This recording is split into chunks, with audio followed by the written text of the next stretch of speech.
Hi everybody, this is Boogess Reviews, and today I'm going to be doing a review on the brand new Neca Ultimate TMNT The Last Ronin Lost Years Leonardo and Donatello figures. So before we take a look at Donatello, let's go ahead and take a look at Leonardo and his accessories. So first up, he comes with a set of fisted hands. Up next, he comes with a set of these open hands, and these hands are pretty difficult to switch out. Once this review's over, I might have to sand them down just a little bit. That way, changing them out is a lot smoother and it doesn't feel like they're going to snap off. Up next, he comes with these grappling hands. And this is what I'm using for the darts that he comes with. I put that in between his fingers. I think it's actually meant for his accessory holding hands to put these in between. But this actually works really well and it's a really tight fit. I actually can't get it out of there now that I put it in there. So he does come with 5, the other 4 will attach to his belt, and these actually stay in there really well. Once you get them in there, I definitely wouldn't recommend taking them out. I can't actually get them out now that I put them in. I might split these little loops right here. So yeah, once you get them in, they're definitely a tight fit. Up next, he comes with his accessory holding hands and his swords. And these look really good. They're just really loose in his hand. You can see how wobbly they are. The right grip is a little bit tighter, but it's still not too tight. So yeah, that does bother me, especially on this left side, how loose this is. Of course, he has storage for the swords on the back of his shell. You put it through this piece of fabric right back here, and underneath the loops on his back, and it stays in there really well. Up next, you get the standard head sculpt with this figure, and I can't say I'm really fond of it. I feel like the head is very minimalist. I'm just not fond of the way that head looks. And finally, you get his angry head sculpt, and this one looks really good. Just the paint on it looks really good. I think Neca did a really good job on that. So now, let's go ahead and take a look at the rest of the figure. So taking a look at the rest of the figure, I think Neca did a really good job on this. For the most part, it is reusing parts from the previous Last Ronin Leonardo figure, but we do actually get some new parts. I think the coloring on this just looks really good. The gray tones with that pop of color with the red, that just looks really good. The black lines on the red came out really clean. That looks very awesome. You get a black wash over top of the whole thing except for the skin tone, which I'm fine with that. But you get a black wash over top of the wrappings on his arms as well as painted on black lines. You get a really nice black wash over the pants and the armor here. So here the new Lost Years Leonardo is next to the regular Leonardo figure. And you can see that this does have its differences. The sculpt of the body for the most part is the same. You get new sculpted hand pieces. These forearm guards are exactly the same, but the pieces on top of the hands right here are brand new, so all of the hands are new with these new pieces on. You get knee pads. These are brand new pieces. And I think even the lower legs are new. The sculpt looks entirely different to me. Well, yeah, because you don't get this part right here. So you do get new lower legs and feet because you get different armor pieces on the top of his foot. So from the knee down, you do get new pieces. So yeah, that actually surprised me. This does have more new pieces than I thought it would. I honestly thought it was just going to be a straight up re-release in a different color. But yeah, you do actually get some new parts on this.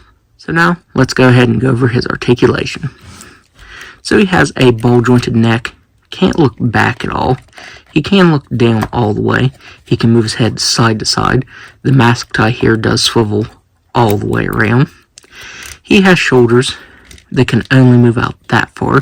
He has a swivel at the bicep, but it is very tight. Yeah, on both sides it is extremely tight. He has double-jointed elbows. This back part doesn't want to move on mine. Only the lower portion right here in the forearm moves up. He has swivel wrists that can move side to side and up and down. And one thing I forgot to mention is, one of the things that I wish Neca would have improved with this figure is the arms going flat down to his sides.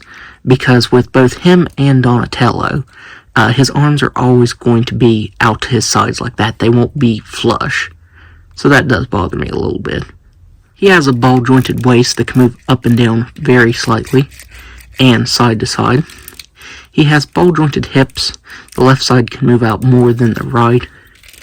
He can kick forward very slightly, back just a little bit. He has a very excellent thigh swivel. Double-jointed knees that can move back all the way. Ankles that can move down all the way, up all the way, and a very nice ankle rocker. So now, let's go ahead and take a look at Donatello and his accessories. So first up, he comes with a set of fisted hands. Up next, he comes with a set of these open hands, and switching these out is very easy. Unlike with Leonardo, these don't feel like they're going to snap or like they need sanded down at all. They actually switch out very easily. Up next, he comes with his set of grappling hands. Up next, he comes with accessory holding hands and his staff is detailed very nicely. It's the same sculpt and everything, but the paint detail on it looks really good. It's a very dark gray color, or it's a light gray with a dark wash over top of it. You get a black wash to the wrapping, as well as black painted on lines, and then you get red paint down here. And I think that looks really good. He has storage for his staff on his back, and it goes in there very well. It's a pretty secure fit. It's tight, but not too tight. You can definitely get it in and out pretty easy. You do kind of have to roll it as you go, but yeah, it's easy for the most part. Up next, he comes with his angry head sculpt, and I think this looks really good. You can actually swivel his hat right here, so if you want his eyes to be seen, you can, or you can move it down where his eyes are kind of hidden. And I think the sculpt of this looks really good. The black painted on lines look really good. And I'm glad the hat is attached this time. On the previous Donatello figure, the hat wasn't attached, and it just constantly falls off. It's irritating. On mine, I actually put a tiny glue dot on it, so it would stay on. But yeah, these are actually attached. I think they're actually pegged in. If you really wanted it off, you could take it off. But yeah, for the most part, you don't have to worry about it falling off on these head sculpts. And finally, you get this stern-looking standard head sculpt. And it actually looks really good, too. I like it better than the standard Leonardo head sculpt. I just think it looks really good. Neca did a very awesome job on that. So taking a look at the rest of the figure, I think Neca did a really good job. Just like with Leonardo, most of it's just going to be a recolor, but I think it looks really good. The gray tones with the red just really pop. I think it looks fantastic in hand. Even though it's a repaint, it's done very well. All of the black painted on lines look really good. The wash you get over top of like the wrinkles right here and everything look really good. So comparing him to the previous version, I guess this shirt is retooled slightly because this is actually sculpted on and it's completely smooth right here. So I guess that part is slightly resculpted. You get new forearms here with new forearm armor. I think that looks really good. As I said, the black paint on the red there looks really nice. The biceps are the same. Of course, it's just in a different color. And that's the only difference with this figure. The only different parts you get are the new head sculpts, the slight retooling to the shirt right here, and the lower forearms on him. So now, let's go ahead and take a look at the articulation on him. He has a ball-jointed head that can look up all the way. He can look down just about all the way. He can move his head side to side very nicely. As I said, just like on the previous head sculpt, you can swivel the hat around if you want. The mask tie also swivels back and forth. He has shoulders that can move all the way out. This right side feels a little more stiff than the left. He has swivel at the bicep. Just like with Leonardo, it's very tight. He has double jointed elbows that can actually bend in all the way. That's some really good movement right there. He has swiveled wrists that can move side to side and up and down. Just like with Leonardo, they didn't fix the issue of his arms staying kind of out like that to his sides. He has a ball jointed waist that can move back and forth very slightly. He can move side to side very slightly. He has hips that can move out that far. He can kick forward very, very slightly. He can kick back very nicely. He has excellent thigh swivel. You get some really, really good range of motion right there. He has double jointed knees that can move all the way back. They are a bit crunchy right there. It feels like it's semi-ratcheted right there. He has ankles that can move down just a little bit, up all the way, and a nice ankle rocker. So now, let's do some size comparisons. So first up, here they are next to the color versions of themselves. Here they are next to Raphael. And finally, here they are next to the Rogue Derelict Last Ronin figure. So overall, for the most part, I think Neca did a really good job on these.